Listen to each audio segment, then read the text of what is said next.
Il y a Orana Sunshine. Ça, c'est un petit message pour les médiums en éveil, les thérapeutes en devenir, etc. Parfois, tu pourrais euh, peut-être te désaccrocher de tes rêves, de tes aspirations, ou avoir dans la matière des choses qui vont être très très lourdes, que tu penses qui vont t'empêcher d'avancer. Et je m'explique. Euh, Ça fait 7 ans que j'ai plus de logement.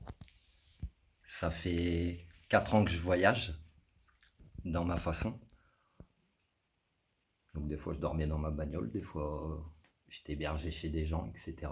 Une forme d'échange, tu vois. C'est un petit peu ce que tu peux vivre en mode woofing si tu veux. Et donc si ça te parle, expérimente-le, tu verras. Parfois je suis au camping, parfois, parfois. Et je devais récupérer un logement. Et ce matin, en fait, j'ai appris que non, c'était pas possible, que la personne qui avait ce logement, elle préférait le louer à quelqu'un de sa famille, ce que je comprends, ce que je respecte.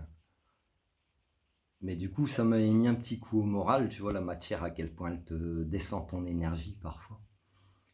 Donc j'ai eu besoin de marcher, j'ai eu besoin d'aller me recharger au soleil, de restabiliser mes énergies.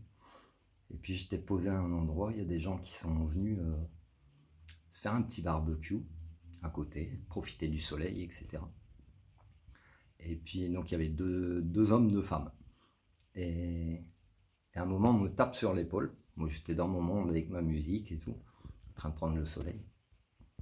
Et l'un des deux monsieur me tend une galette avec des boulettes de viande dedans. Je lui dis, oh, merci, c'est très gentil de partager, etc. Et puis je leur demande leur prénom, deux monsieur. Il y en a un qui s'appelait Mohamed et l'autre, il s'appelait Christian.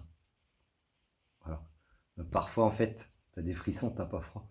Tu vas tomber sur des gens qui ont des noms qui peuvent te faire penser à des choses ou qui vont te dire des choses et qui vont rebooster ton énergie.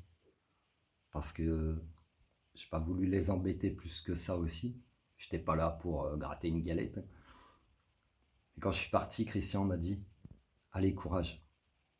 Je pense qu'il a perçu que j'ai un petit peu des fois envie de me poser ou fatigué de voyager, etc. Il m'a dit courage, continue ton voyage, en fait, c'est ça qu'il m'a dit. Voilà. Ça te parle ou pas, prends soin de toi, passe une excellente journée. Love you. Lâche jamais tes espoirs, tes espérances. Lâche jamais tes rêves. Laisse pas la matière éteindre ta lumière. C'est ça la finalité du truc.